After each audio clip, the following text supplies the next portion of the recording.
Puji nama Tuhan, selamat sore bagi sidang jemaat Tuhan. Selamat berbakti dalam nama Tuhan Yesus Kristus. Saya mengundang sidang jemaat Tuhan bangkit berdiri. Kita akan mulaikan ibadah kita di saat sore hari ini dengan pujian penyembahan kita berkata, kasih Yesus indah dalam hidupku.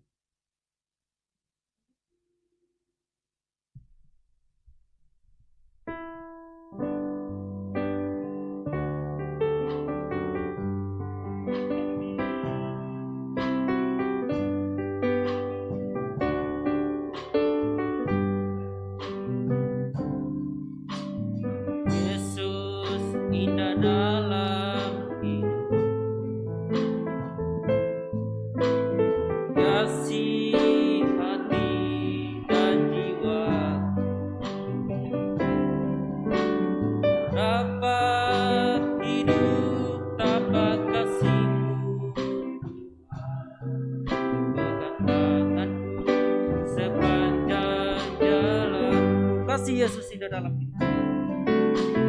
Yesus indah dalam hidup.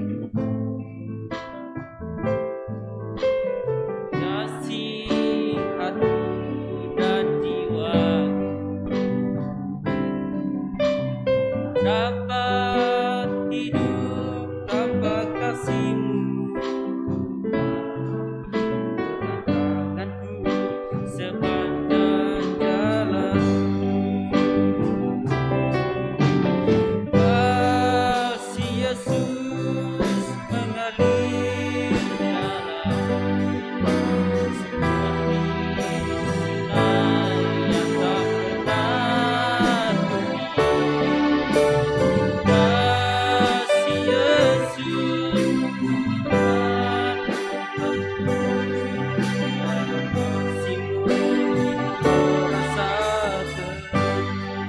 Kasih Yesus di dalam hidup.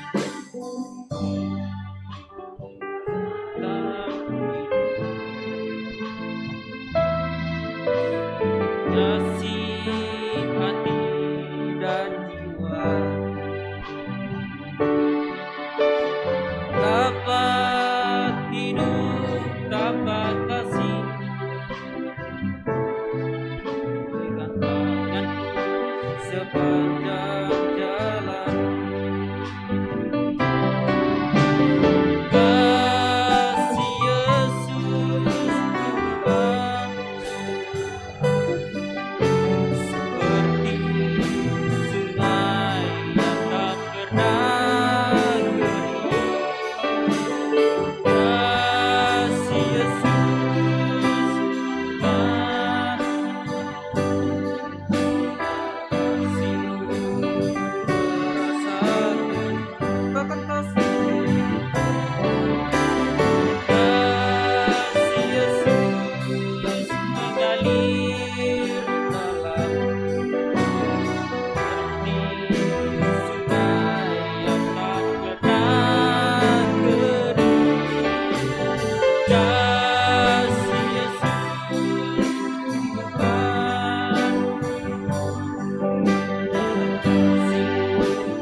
Dalam kasih-Mu kepada kami.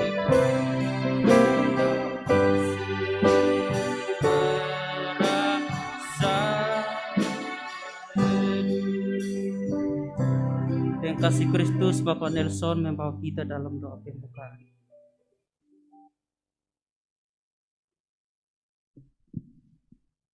Jemaat yang dikasihi oleh Tuhan, mari kita bersatu di dalam doa. Tuhan Allah Bapa yang bertahta di dalam kerajaan sorga, kami bersyukur dan berterima kasih Tuhan buat sore hari ini. Kalau kami umat-umat-Mu boleh ada di rumah Tuhan, ini semua karena kebaikan dan anugerah-Mu di dalam hidup kami Tuhan. Kami rindu memuji memuliakan Engkau Tuhan. Urapi hati dan pikiran kami, agar kami Tuhan dengan tulus ikhlas untuk menyembah Engkau, sehingga hati Tuhan disukakan dan berkat Tuhan mengalir di dalam hidup kami. Tuhan, urapi kami semua yang hadir di sore hari ini, agar kami Tuhan dapat menyembah Engkau dengan tulus Tuhan, sehingga hati Tuhan disenangkan dan ibadah kami sore hari ini diberkati oleh Engkau. Kami serahkan Tuhan ibadah kami di sore hari ini hanya di dalam tangan kasih-Mu Tuhan. Di dalam nama Yesus Kristus kami berdoa dan mengucap syukur. Haleluya. Amin. Di nama Tuhan, jemaat Tuhan dipersilakan duduk. Kita akan memuji dan meninggikan nama Tuhan. Kita akan memuji dan mempermuliakan nama Tuhan. Kita angkat pujian yang berkata, mari kita semua umat pilihan.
Saya membuka ruang kesaksian bagi sidang jemaat Tuhan yang ingin merasakan kasih dan cinta Tuhan, waktu dan kesempatan seperti ini.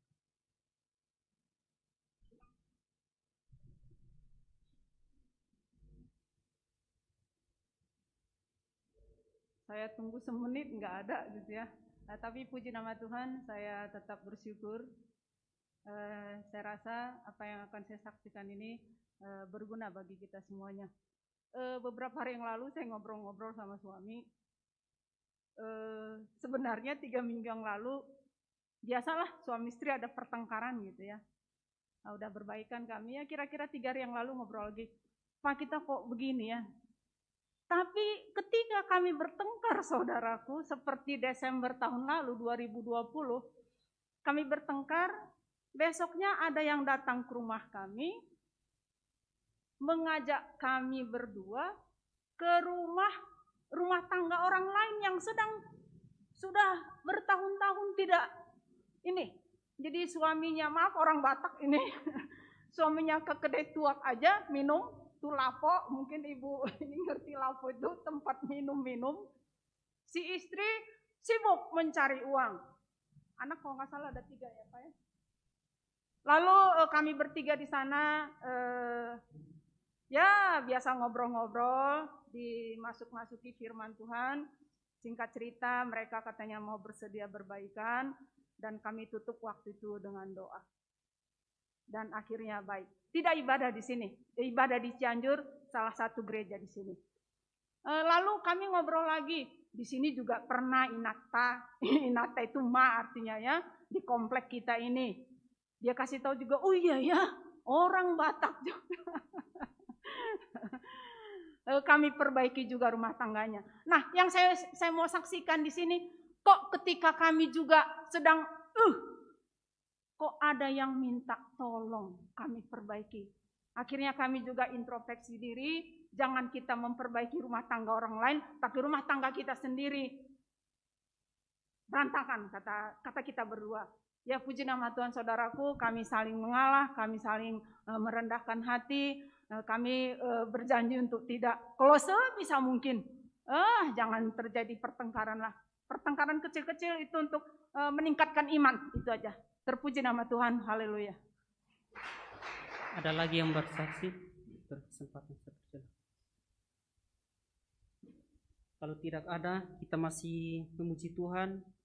Kita angkat pujian kita yang berkata, Immanuel.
Itulah saatnya kita mendengarkan kebenaran firman Tuhan.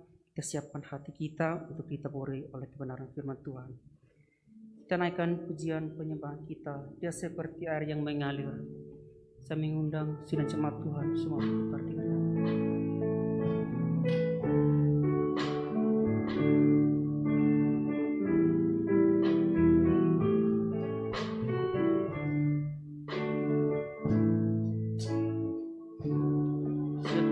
Air yang mengalir di hatiku,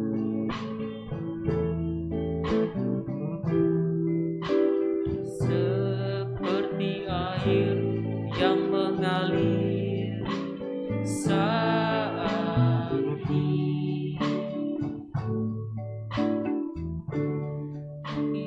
Dia menjamah hati, juga menjamah hati, seperti air yang mengalir. Dia seperti air yang mengalir, seperti air yang mengalir di hatiku,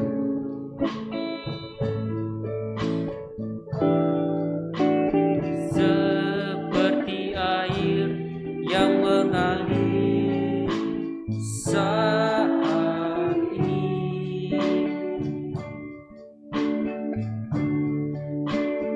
Dia menjamah hatiku, juga menjamah hati, seperti air yang mengalir.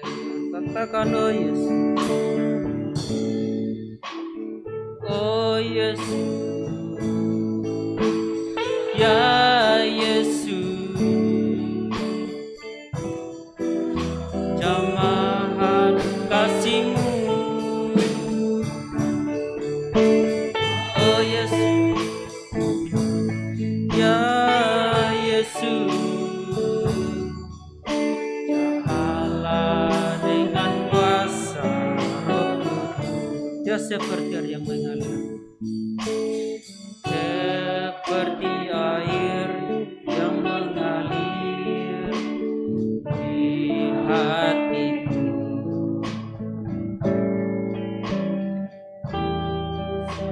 air yang mengalir saat ini. Dia menjamah hati, juga menjamah hati, seperti air yang mengalir. Katakan, oh Yesus, Yesus, ya Yesus, jamahan kasih-Mu. Oh Yesus, ya Yesus, Allah dengan kuasa Roh Kudus. Katakan, oh Yesus, ya Yesus, rahkan jamahan kasih-Mu.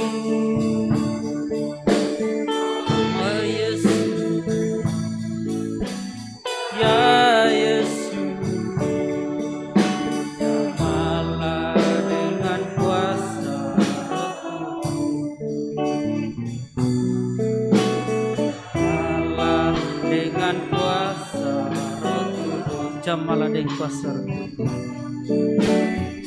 Allah dengan kuasa Roh Kudus. Yang kasih Kristus, Bapak Haryadi membawa kita dalam doa firman Tuhan.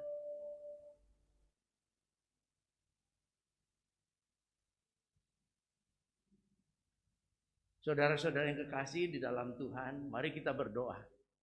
Bapa kami di dalam sorga, Bapa kami di dalam nama Tuhan Yesus, kami bersyukur, kami berterima kasih Tuhan, kesempatan kembali Engkau berikan pada kami sore hari ini. Kami boleh datang di rumah Tuhan, kami boleh memuji dan memuliakan nama Tuhan. Kami percaya puji-pujian kami boleh menyenangkan hati Tuhan. Dan kalau sebentar kami akan mendengar firman-Mu. Terima kasih Tuhan untuk kesempatan kami kembali mendengar firman-Mu. Terima kasih Engkau sudah mengurapi hamba-Mu. Engkau juga sudah mengurapi kami semua. Kami percaya sore hari ini kami semua yang datang diberkati oleh Tuhan. Terima kasih Tuhan. Kami siap untuk mendengar firman-Mu di dalam nama Tuhan Yesus Kristus. Haleluya. Amin. Selanjutnya saya serahkan kepada hamba yang melayani Bapak Pendeta Jamaludin Sitorus.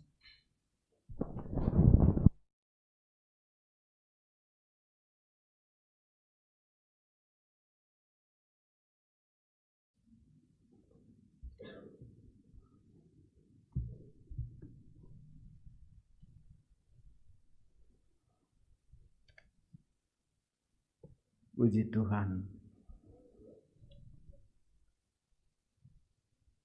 Kita bersyukur kepada Tuhan untuk kesempatan, waktu, kesehatan yang Tuhan karuniakan kepada kita pada sore hari ini.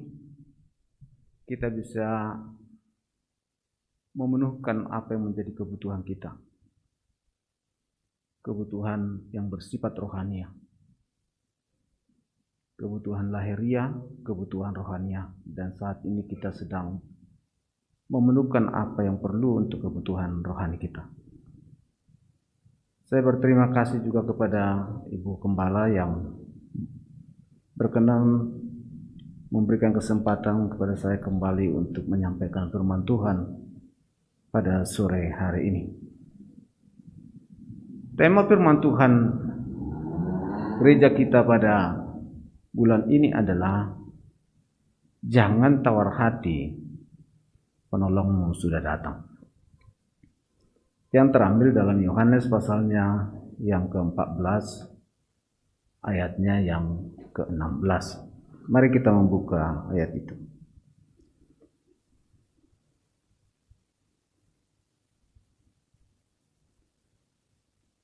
Yohanes 14 ayat 16, Aku akan minta kepada Bapa, dan Ia akan memberikan kepadamu seorang penolong yang lain, supaya Ia menyertai kamu selama-lamanya.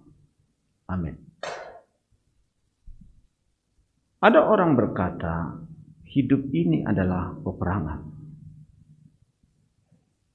Suatu ungkapan yang bijak yang datang dari orang-orang yang sudah mengamati kehidupan dengan mengibaratkan hidup ini sebuah peperangan. Dan dalam sebuah peperangan hanya dua kemungkinan. Saudara bisa menang dan saudara kalah. Menang dan kalah. Oleh sebab itu tema sore hari ini, jangan tawar hati, penolongmu sudah datang, adalah sesuatu hal yang perlu bagi kita supaya kita bisa menang. Karena hidup ini adalah peperangan. Apa yang dimaksud dengan tawar hati? Jangan tawar hati. Ini kan kalimat yang tegas, suatu perintah tegas dengan alasannya. Jangan tawar hati itu kalimat perintah tegas. Alasannya apa? Penolongmu sudah datang. Karena hidup adalah peperangan dan kita harus menang. Kita tidak ingin kalah. Oleh sebab itu jangan tawar hati. Apa itu tawar hati? Tawar hati adalah kecut hati. Di dalam Amsal pasal 24 ayat 10, jika engkau tawar hati pada masa kesesakan, kecillah kekuatanmu, katanya. Jadi orang yang tawar hati adalah orang yang lemah, tidak punya kekuatan. Dan orang yang tidak punya kekuatan tidak punya semangat. Orang yang tawar hati adalah orang yang hambar hati. Air tawar, manis tidak, asin tidak, hambar. Jadi tawar hati, hambar hati, patah semangat, khawatir, putus asa, mati rasa, putus pengharapan. Adalah suatu kondisi yang di dalam diri orang. Yang bisa terjadi pada semua orang. Dan inilah hal yang lumrah. Manusiawi ini adalah hal yang lumrah. Orang tidak selamanya bisa terus-menerus konstan. Ada hidup yang bergelombang. Tetapi kalau kemudian menjadi tawar hati itu berbahaya. Kenapa menjadi berbahaya? Karena itu bisa berdampak ke depan tidak bisa melangkah. Mari kita lihat contoh mengapa orang tidak boleh tawar hati. Dalam Yosua pasal yang pertama,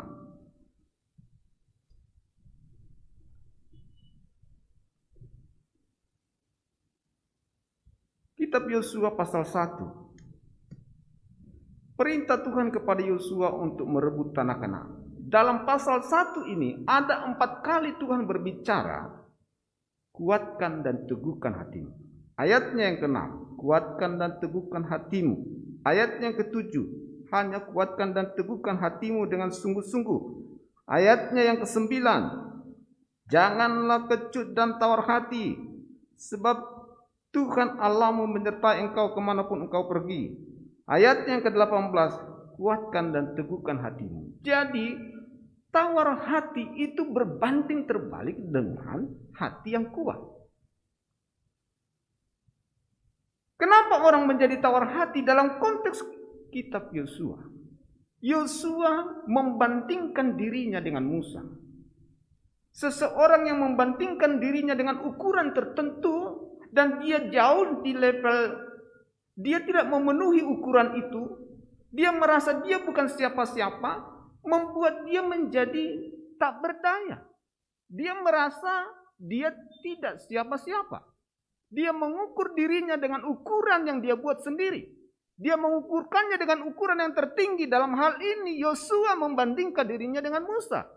Musa seorang yang sudah dihormati, dihargai, sekarang dia diberi kepemimpinan. Siapa saya? Siapa saya? Itu yang membuat dia menjadi kecut dan tawar hati. Itu yang membuat dia menjadi patah semangat. Itu yang membuat dia tidak bisa menegakkan hati. Kenapa? Dia mengukurkan dirinya dengan orang lain. Kita memang tidak seperti orang lain, karena tidak ada dua manusia di dunia ini yang sama. Dan Tuhan pun tidak memberikan kekuatan yang sama bagi semua orang, supaya semua orang saling menjalin satu dengan yang lain. Kalau orang bisa menghidupkan dirinya sendiri tanpa memerlukan orang lain, saya tidak butuh orang lain. Hanya Allah yang bisa berdiri sendiri atas dirinya sendiri. Tetapi manusia hidup dalam satu kebersamaan yang saling membutuhkan satu dengan yang lain. Oleh sebab itu, mengapa orang tawar hati? Salah satu alasannya adalah karena orang membandingkan dirinya dengan sesuatu yang lain. Kita mengukur diri kita dengan suatu ukuran tertentu yang ditawarkan oleh dunia. Yang kita lihat, yang kita amati. Oh, saya tidak seperti yang di sana. Kita melihat mereka lebih baik dari kita. Kita merasa mereka tidak punya persoalan. Kita punya persoalan.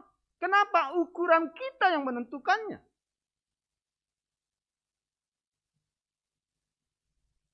Memang Musa lebih besar dari Yosua. Karena dia sudah lebih maju dalam hal masa pengenalannya. Dia sudah lebih maju dalam pengalaman dan pemahaman. Tetapi semua kan juga bisa berdiri teguh jikalau orang mau menguatkan hatinya. Yang kedua, mungkin alasan mengapa orang menjadi tawar hati dalam konteks Yosua lagi adalah dia melihat orang Israel. Israel yang bukan bangsa yang mudah dipimpin. Israel itu kumpulan anak-anak Allah. Dan anak-anak Allah adalah anak-anak raja. Bayangkan raja-raja mau dipimpin.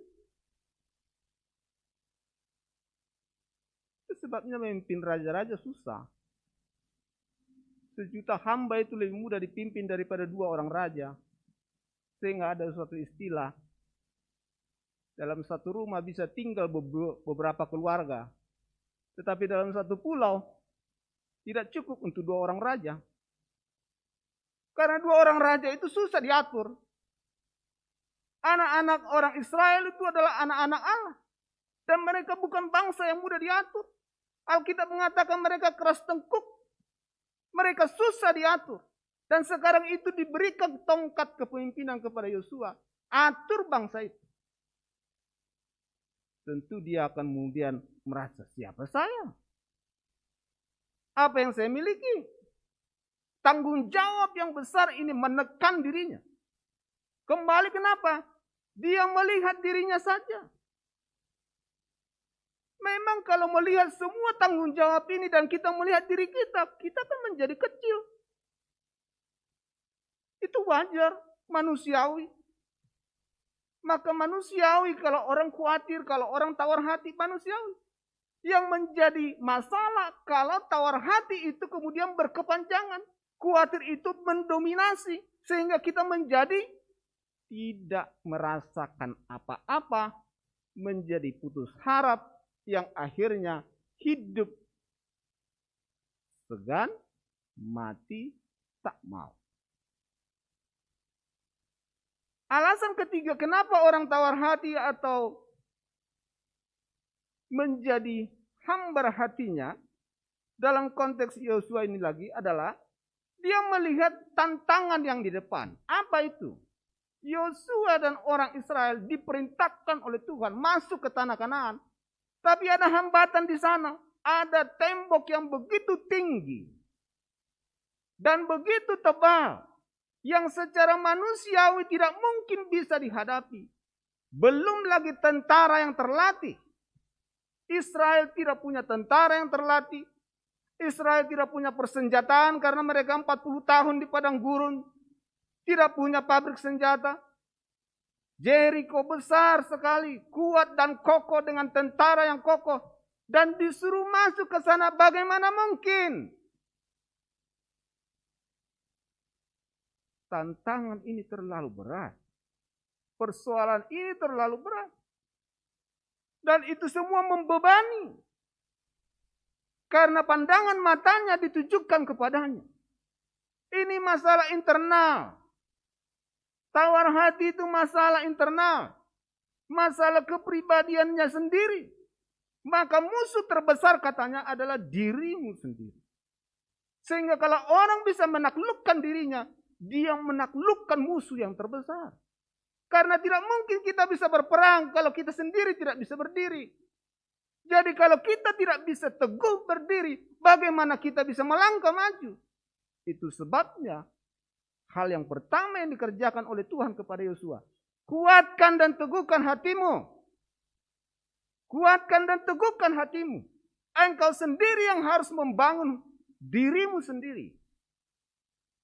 Karena kalau saya tidak bisa membangun diri saya, bagaimana saya bisa membangunkan orang-orang yang ada di bawah saya?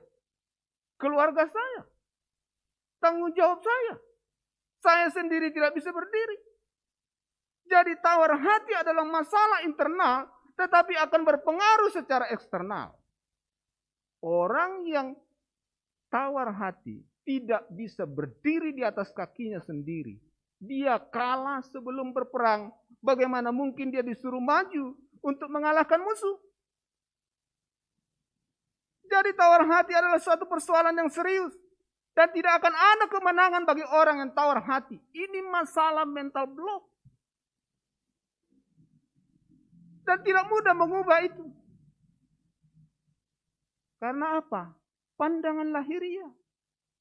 Saya bukan seperti Musa. Saya tidak bisa dibandingkan dengan dia. Kita melihat diri kita begitu kecil dengan dia. Kita melihat tanggung jawab kita orang Israel. Siapa saya dengan orang-orang ini? Tembok Jericho bagaimana mungkin? Ada banyak halangan-halangan, hambatan-hambatan. 1001 alasan yang bisa membuat kita untuk tawar hati. Tetapi itu kenyataan yang harus dihadapi. Karena hidup ini adalah peperangan. Terkadang orang tidak bisa menghindarinya. Memang harus dihadapi. Harus dihadapi. Tidak ada hidup yang berjalan seperti yang kita mau. Tak ada selalu kehidupan yang berpihak kepada saudara. Hidup ini adalah peperangan. Dan dalam peperangan hanya dua kemungkinan. Menang atau kalah. Dan kita tidak diperuntukkan oleh Tuhan untuk kalah. Kita diperuntukkan oleh Tuhan untuk menang. Menang atas apa? Menang atas segalanya. Tetapi harus dimulai pada menang pada dirimu sendiri. Karena tidak mungkin kita bisa menduduki tanah Kanaan kalau diri kita sendiri tidak bisa berdiri kokoh. Itu sebabnya Yosua ditegakkan oleh Tuhan. 4 kali dia berkata. 1 kali itu penting. 2 kali itu sangat penting. 3 kali sangat penting. 3 kali plus 1 sangat penting, sangat penting, sangat penting, sangat penting. Extremely penting. Kuatkan, teguhkan hati. Ini hal yang mendasar dalam kehidupan. Dan tidak bisa kita berharap kepada orang lain. Karena Allah berkata, kuatkan dan teguhkan hatimu. Kita sendiri yang harus mengelola ini. Karena itu masalah hati dan pikiran. Itu yang adalah urusan kita. Gak ada obatnya dijual di apotek bagaimana supaya tidak tawar hati. Gak ada. Gak ada obat itu. Itu ada obatnya pada diri kita sendiri. Bagaimana kita membangun diri. Hai jiwaku, bangunlah. Hai jiwaku, bangkitlah. Mengharapkan orang untuk membangunkan kita. Puji Tuhan kalau ada. Dan kalau ada orang yang bisa membangunkan kita. Itu karena dia sudah menang mengatasi hidupnya. Ketika orang tidak bisa mengatasi tawar hatinya, pasti dia tidak bisa melangkah maju ke depan. Orang berdiri saja tidak bisa, apalagi suruh berperang. Jadi Tuhan berkata kepada Yosua, ayat 6, kuatkan, teguhkan hati. Dia mengulangi apa yang Tuhan telah sampaikan kepada nenek moyang mereka. Lalu di dalam ayat yang ke-7, dia mengingatkan, lakukan firman. Dalam ayat yang ke-9, aku menyertaimu, kata Tuhan. Dan dalam ayat yang ke-18, engkau akan menang. Urusan membangun diri sendiri, itu adalah bagaimana mendekatkan diri kepada Allah. Urusan bagaimana supaya tidak menjadi tawar hati, supaya kita menjadi pemenang, itu bagaimana kita mendekatkan diri kepada firman Allah. Urusan bagaimana membangun diri sendiri adalah bagaimana mengingat janji-janji Tuhan. Urusan bagaimana membangun diri sendiri adalah mengingat bahwa Tuhan telah menjanjikan kita pasti menang. Apakah itu mudah? Tidak. Karena seringkali kita lebih suka mendengar suara hati kita. Kita lebih suka mendengar apa yang ada di dalam hati kita. Kita tidak mudah mempercayai apa kata Tuhan. Kita lebih mempercayai suara hati kita. Ah, kamu ini siapa? Masa kamu bisa? Tuhan berkata kita berhasil. Tuhan, bagaimana kau bisa berhasil? Jadi ada peperangan di dalam yang kita harus atasi. Peperangan yang di dalam kita bisa menang, kita kuat. Dan kalau kita sudah kuat, kita bisa maju. Tembok Jericho pun, hal yang tidak mungkin pun bisa terjadi kalau orang sudah berdiri kokoh. Oleh sebab itu, jangan tawar hati. Tema bulan ini adalah perintah yang tegas, khususnya situasi yang ada sekarang ini, bahwa banyak orang menjadi tawar hati. Dan seperti dalam Amsal pasalnya ke-24 ayat 10. Kalau engkau tawar hati pada masa kini, itu membuktikan kecil kekuatan. Kecil kekuatanmu artinya engkau tidak dekat dengan Tuhan. Tidak dekat dengan Tuhan artinya kita hanya mengandalkan diri. Mengandalkan diri menghadapi masalah ini, dunia ini. Siapa kita? Maka jangan pusatkan perhatian hanya kepada masalah, tetapi juga pandang kepada Tuhan. Masalah dipandang, pandang juga kepada Tuhan. Masalah dipandang, pandang kepada Tuhan. Pandang saja kepada Yesus. Pandang masalah membuat khawatir, pandanglah kepada Yesus. Maka itu harus dijawab. Sampai kemudian pandangan kita kepada Kristus mampu membuat kita memandang masalah. Masalah bukan lagi masalah ketika kita bisa menanggungnya. Masalah tidak mungkin lepas dari kita. Dunia ini adalah dunia bermasalah. Tetapi kalau aku dapat menanggung masalah, apakah itu masalah? Kalau saya sudah dapat memikul masalah itu, masalahkah itu bagi saya lagi? Jadi selama orang bisa memikul masalah, itu bukan masalah. Itu masalah bagi orang yang tidak bisa memikulnya. Tidak persoalan sebesar apa masalahnya. Asal bisa dipikul itu bukan masalah. Sehingga yang menjadi persoalannya adalah bagaimana supaya kita kuat. Jangan berpikir masalahnya tidak ada. Tapi berpikirlah bagaimana aku bisa menanggungnya. Bagaimana caranya? Kuatkan dan teguhkan hatimu. Yosua diarahkan oleh Tuhan kepadanya. Ingat janjiku kepada nenek moyangmu. Ingat firman Tuhan. Aku akan menyertaimu. Aku akan membuatmu berhasil. Apalagi? Sekarang tinggal padamu. Persoalan itu sekarang pindah kepada Yosua. Engkau percaya hatimu atau kau percaya kepada apa yang kata Tuhan. Itulah peperangan kita. Kita mau memihakkan hati kepada Tuhan atau berpihak kepada suara yang terus berkata kamu bukan siapa-siapa. Dan selama kita tidak bisa mengatasi itu, tawar hati, kekhawatiran, hambar hati, patah semangat, putus asa, sakit hati, banyak hal yang bisa datang dari orang yang tawar hati. Dia berkonflik dengan dirinya yang pada akhirnya membuat dia negatif memandang semua yang di luar dirinya.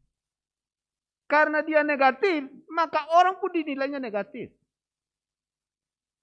Maka kalau kita bermasalah, kita melihat orang lain, kenapa dia nggak ada perhatian sama saya? Menuntut dia. Kenapa? Dia sedang bermasalah. Sehingga adalah kewajiban orang untuk menolong kita sepertinya. Kita dijadikan Tuhan untuk menjadi penolong. Oleh sebab itu, paling tidak kita bisa berdiri di atas kaki kita sendiri. Apapun itu. Maka Tuhan berkata, jangan kecut dan tawar hati. Kalau kita kembali kepada teks kita, yang membuat murid-murid di dalam Yohanes pasalnya yang ke-14, ayatnya yang ke-16, apakah yang membuat murid-murid tawar hati? Salah satu hal yang dibahas di dalam Yohanes pasal 14 yang menjadikan murid-murid itu menjadi tawar hati bukan persoalan seperti yang dihadapi oleh Yesus, tapi persoalan perpisahan dengan orang yang dikasihi. Siapa? Yesus. Mari kita lihat ayat itu.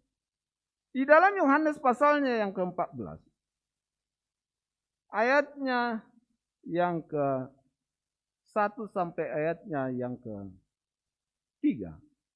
Janganlah gelisah hatimu, percayalah kepada Allah, percayalah juga kepadaku.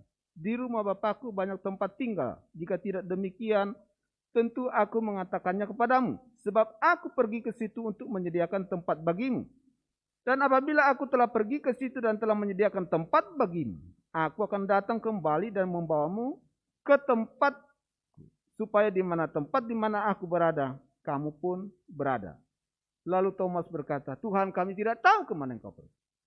Jadi hal yang menggelisahkan, yang membuat khawatir, yang membuat tawar hati murid-murid adalah perpisahan. Perpisahan pun bisa membuat orang tawar hati. Perpisahan dengan orang yang dikasihi itu adalah penderitaan. Dan semakin engkau bersatu dengan orang, sehati sepikir dengan orang, semakin dekat dengan orang, berpisah dengannya, semakin menderita. Mungkin kalau kita berpisah, tidak terjadi persoalan. Karena kita tidak, ikatan kita tidak sehati sepikir. Tapi kalau orang sudah hidup bersama, bertahun-tahun, sudah sepikir, sehati, lalu berpisah, itu penderitaan. Itu persoalan besar. Yang bisa membuat orang kehilangan keinginan untuk maju melangkah ke depan. Maka seringkali orang menjadi putus asa. Itu bukan derita yang mudah untuk dipikul. Semakin melekat, semakin menderita kalau berpisah. Semakin cinta, semakin besar penderitaannya kalau berpisah. Oleh sebab itu murid-murid ini menjadi gelisah hatinya. Karena mereka telah 3,5 tahun bersama dengan Yesus. Kemana Yesus pergi, mereka di situ. Mereka telah melewati hari demi hari, bulan demi bulan. Telah suka duka bersama, ditolak, dipuji, siang malam, dalam ancaman bahaya. Mereka telah menjadi satu sehati. Sekarang berpisah. Hah? Saudara pikir itu mudah diterima? Kita membayangkan berpisah dengan orang itu dan tidak berjumpa lagi. Saudara pikir itu mudah diterima? Itu penderitaan. Itu menggelisahkan. Itu menakutkan. Dan kalau orang tidak bisa mengatasinya, itu pun bisa menjadi masalah. Tidak bisa berdiri atas dirinya sendiri. Maka dia pun tidak akan bisa maju ke depan menatap hari esok. Maka ada nyanyian ketika pasangannya mati. Separuh jiwaku pergi. Karena mereka sudah sehat, sudah sepi. Dan tidak mudah untuk terus bisa berdiri. Tetapi itu adalah kenyataan. Tidak ada yang pasti di dunia ini. Semua yang kita lihat, semua yang kita miliki, segalanya yang kita miliki tidak dimiliki untuk selamanya. Sekalipun aku memiliki segalanya, tetapi tidak untuk selamanya. Satu hal yang pasti bagi kita adalah kita pasti berpisah dengan siapapun itu. Dan itu harus diterima. Itu kenyataan yang tidak bisa dihindari. Dan itu menggelisahkan. Kita akan berpisah. Kira-kira itu maksud daripada Yesus kepada murid-muridnya. Dan itu membuat mereka khawatir, membuat mereka begitu. Hah? Kemana Tuhan? Kami mau juga pergi ke situ. Mereka tidak ingin berpisah. Kami mau ke situ.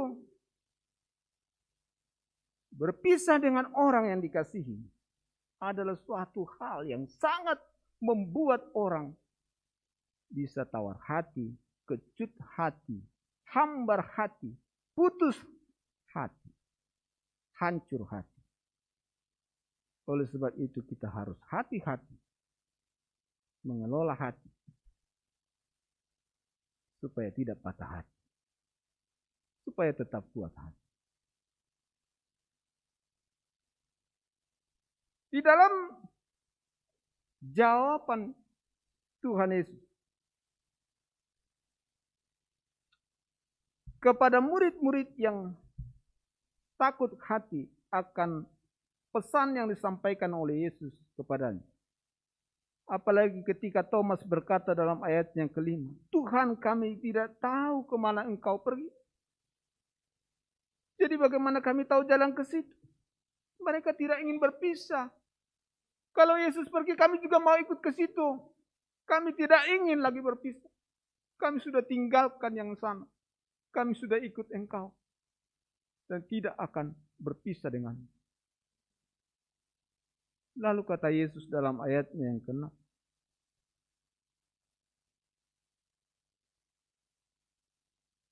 Akulah jalan dan kebenaran dan hidup. Tidak ada seorang pun yang datang kepada Bapa kalau tidak melalui aku. Jangan tawar hati. Kenapa? Karena akulah jalan, kebenaran, dan hidup.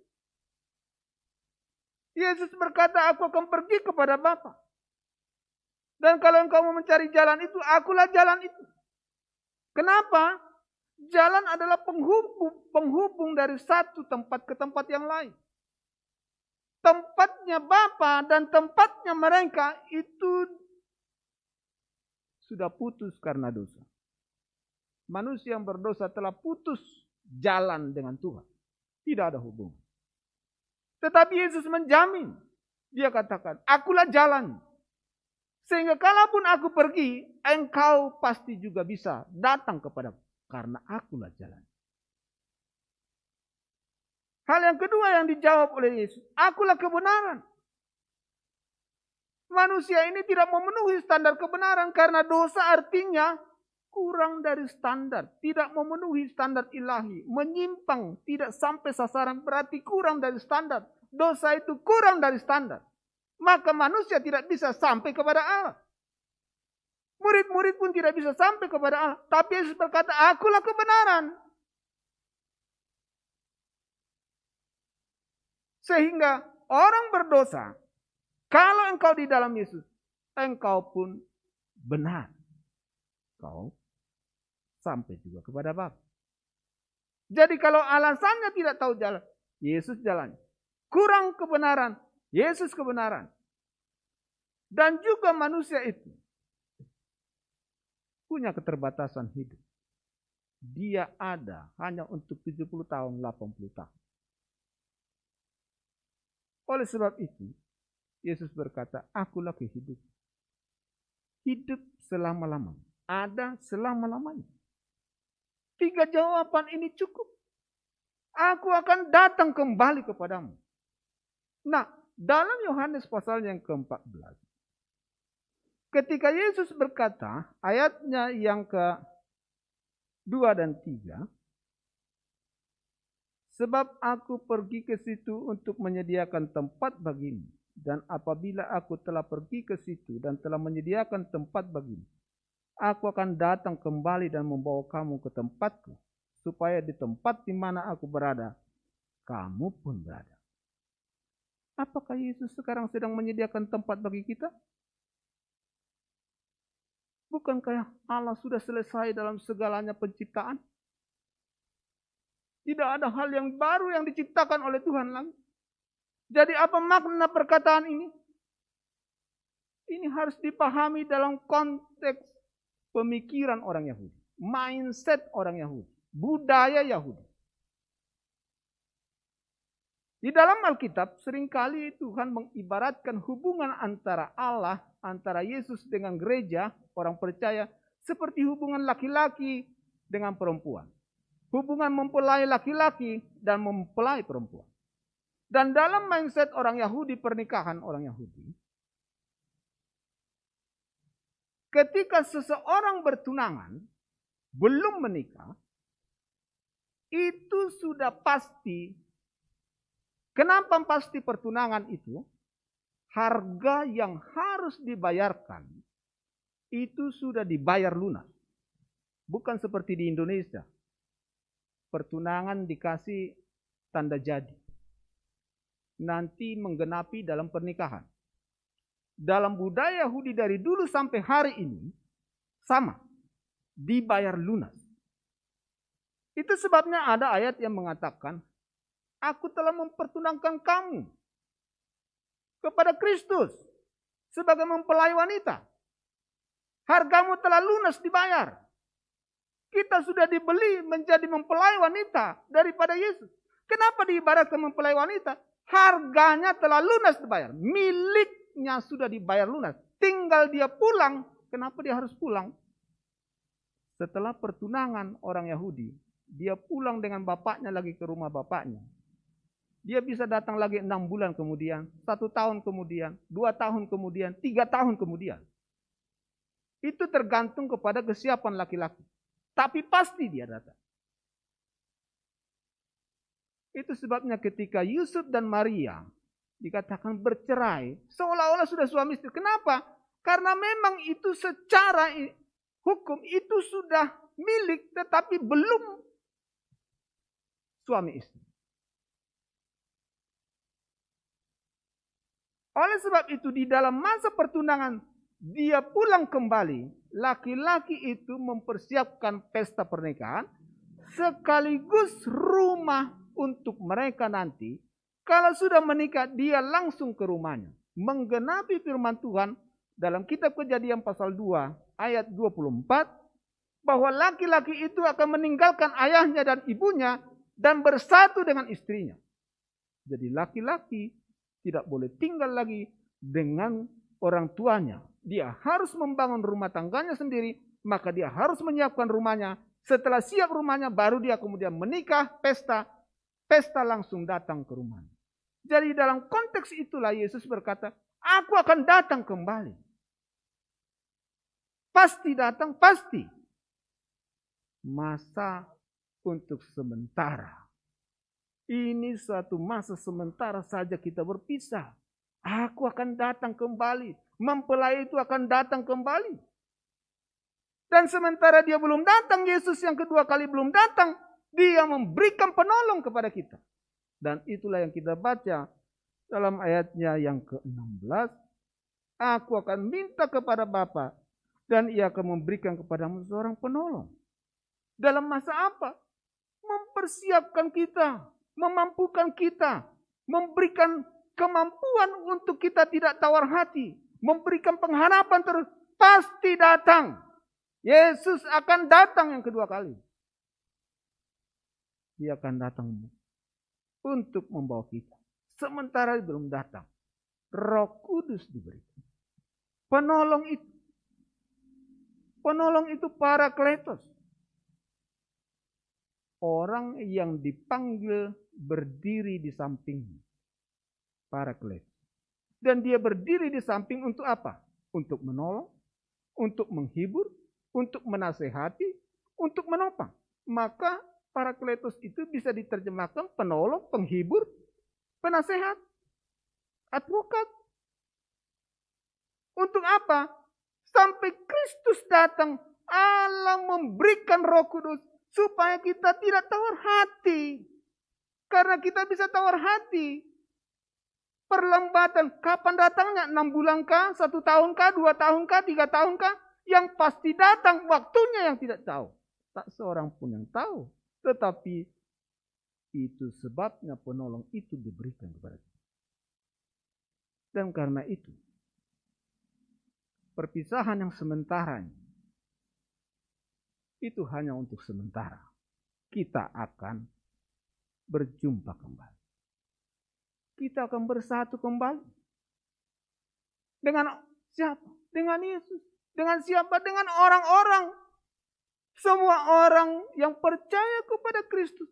Yang sudah pernah bersatu dengan kita. Bersama dengan kita. Kita akan bersama lagi. Nanti di surga kita akan bersama lagi. Mungkin ada yang lebih dulu lalu kemudian datang. Cianjur adalah, sini Cianjur. Cianjur. Cipatat. Mas Cipatat. Rombongan Cipatat. Kita akan berjumpa dengan orang-orang yang kita kenal, kita kasihi, yang satu di dalam Kristus. Oleh sebab itu perpisahan ini memang adalah suatu masalah. Itu sebabnya kita diberikan penolong. Supaya kita bisa berdiri teguh. Mengatasinya. Bahkan bisa menjadi penolong bagi orang lain. Hidup adalah peperangan. Dan Tuhan memperuntukkan kita menjadi pemenang. Asal saudara kuat, menguatkan hati, tidak kecut dan tawar hati. Jangan hanya lihat diri. Tapi terimalah penolong itu dalam hidup. Supaya kita bisa berdiri teguh sampai hari akhir. Dia akan datang kembali. Dan kita akan tinggal bersama di rumah Bapa kita bersama di surga yang kekal. Amin. Mari kita berdoa. Bapa di dalam surga, kami bersyukur dan berterima kasih kepadamu Tuhan. Pada sore hari ini, Engkau telah memberikan suatu jaminan yang pasti bagi kami. bahwa kami akan bersama kembali. Bukan hanya dengan Engkau, tetapi dengan semua orang-orang yang kami kasihi, yang percaya kepadamu Tuhan. Perpisahan ini adalah untuk sementara, tapi kami akan berjumpa kembali untuk selama-lamanya. Kami akan menjadi pemenang dan kami akan menjadi penolong bagi orang-orang lain, supaya mereka juga bisa menang, mengatasi apapun menjadi masalahnya, karena Engkau telah ada hidup untuk menolong kami. Dalam nama Yesus Kristus kami berdoa, haleluya, amin. Saya serahkan kepada Om Uns.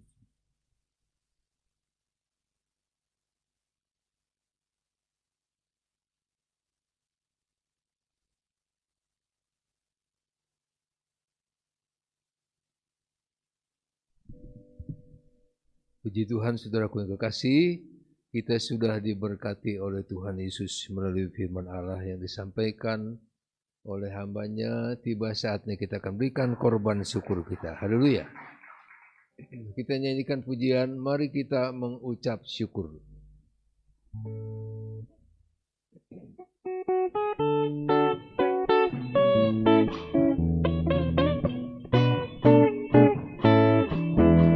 Kita mengucap syukur dalam segala masalah.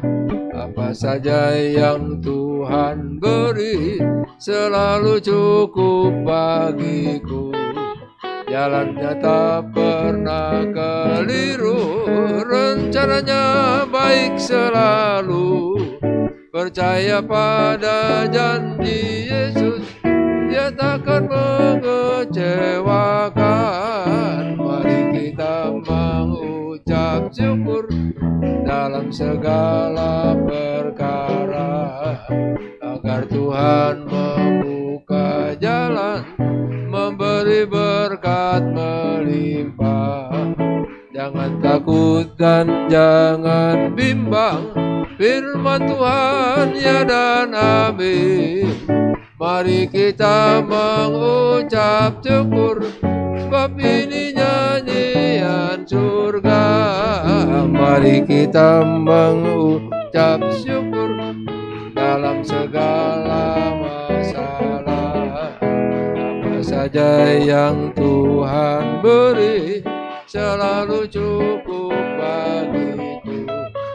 Jalannya tak pernah keliru, rencananya baik selalu. Percaya pada janji Yesus, Dia takkan mengecewakan.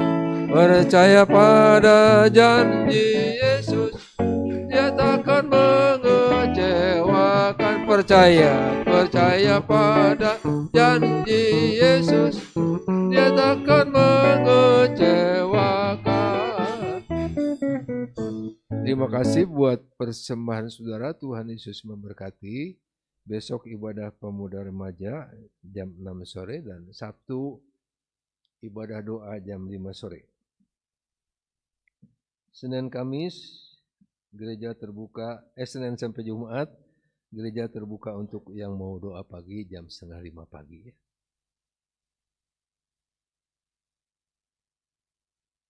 Ibadah raya hari Minggu jam 6 pagi, yang pertama, yang kedua jam 4 sore. Tidak ada pengumuman lain. Kita berdiri bersama-sama, kita tutup ibadah ini di dalam doa. Ada nyanyian lama yang sudah tidak dinyanyikan. Kata-katanya, apakah jiwamu gundah? Ceritakanlah kepada Yesus. Ada enggak?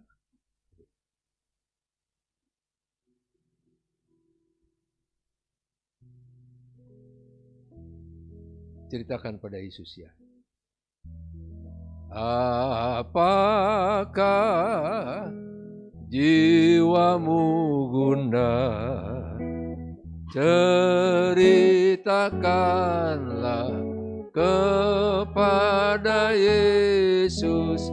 Apakah hatimu lelah? Ceritakan pada Yesus. ceritakanlah kepada Yesus, Dia sahabat sungguh. Janganlah kita kecewa, ceritakan pada Yesus. Nyanyikan dari atas sekali lagi. Apakah jiwamu gundah? Ceritakanlah kepada Yesus. Apakah hatimu lelah? Ceritakan pada Yesus. Ceritakan kepada Yesus, Dia sahabat sungguh. Janganlah kita kecewa, ceritakan pada Yesus. Saudaraku yang kekasih, mari kita berterima kasih kepada Tuhan Yesus. Kami sangat bersyukur, berterima kasih, menghormati Engkau Tuhan yang sudah memungkinkan kami ada di tempat ini. Dari yang paling usia muda sampai yang paling lanjut usia, Engkau sudah memberkati kami. Waktu kami memuji Tuhan, membesarkan nama-Mu, waktu kami mendengarkan kesaksian dari saudara kami seiman, waktu kami mendengarkan firman Allah, kami dapatkan berkat yang daripada-Mu Tuhan. Terima kasih memberkati kami semua yang ada, dari penyampai firman Allah, pemimpin pujian yang bersaksi, pemain musik, pemegang sound system, bahkan semua yang ada Engkau memberkati. Memberkati juga hamba-Mu Ibu Gembala kami yang sudah mempunyai kemampuan kekuatan untuk mengelola pekerjaan-Mu di tempat GPD Cianjur ini dengan baik dan bahkan di Yayasan Kabar Baik. Terima kasih Tuhan Yesus. Kami doakan juga buat Revi, Engkau juga yang menolong senantiasa menyertai dia Tuhan Yesus. Terpujilah nama-Mu dari selama-lamanya sampai selama-lamanya. Engkau sangat teramat baik. Terima kasih. Kalau sebentar kami berpisah satu dengan orang lain, kami percaya Engkau tetap bersama dengan kami, bersama juga dengan Bapak Pendeta Jamaluddin Sitorus dalam pelayanan Cipatat, memberkati juga istri dan anak-anaknya, sehingga mereka dapat bekerja, berkarya baik untuk menjangkau banyak jiwa-jiwa, dimanapun Engkau percayakan mereka untuk melayani. Terima kasih Bapa, terima kasih. Biarlah damai sejahtera-Mu Tuhan mengawali hati dan pikiran kami, sehingga tidak ada hal-hal yang negatif yang ada di dalam hati dan pikiran kami. Itulah sebabnya saudaraku yang kekasih, biarlah sebentar kita pulang ke rumah masing-masing dengan membawa serta berkat dari Allah yang menjadi Bapa kita, di dalam kasih sayang Yesus Kristus, serta penghiburan pengurapan Roh Kudus yang mempersatukan kita senantiasa menjadi satu, mulai saat ini sampai Maranatha Yesus datang kali yang kedua, di dalam nama Tuhan Yesus Kristus. Haleluya, yang percaya bilang amin. Amin. Selamat sore, Tuhan berkati.